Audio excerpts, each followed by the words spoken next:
This Melchizedek was king of Salem and priest of God Most High.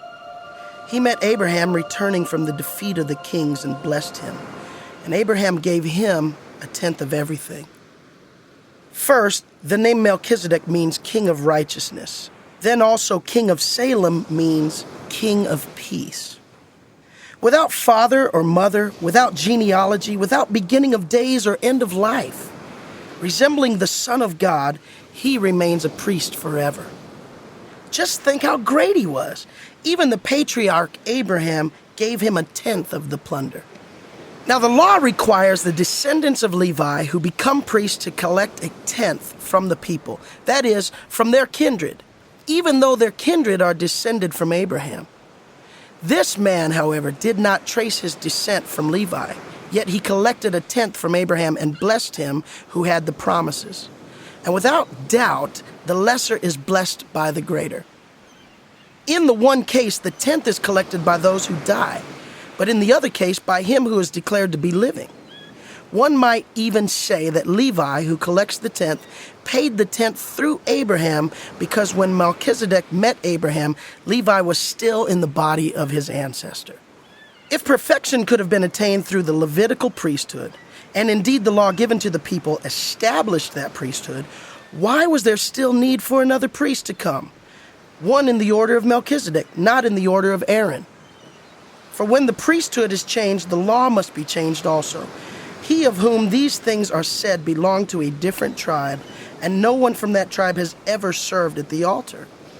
For it is clear that our Lord descended from Judah, and in regard to that tribe, Moses said nothing about priests. And what we have said is even more clear if another priest like Melchizedek appears, one who has become a priest not on the basis of a regulation as to his ancestry, but on the basis of the power of an indestructible life. For it is declared, you are a priest forever in the order of Melchizedek.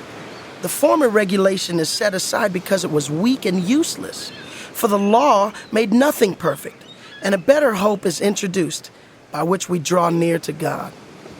And it was not without an oath. Others became priests without any oath, but he became a priest with an oath when God said to him, "The Lord has sworn and will not change his mind.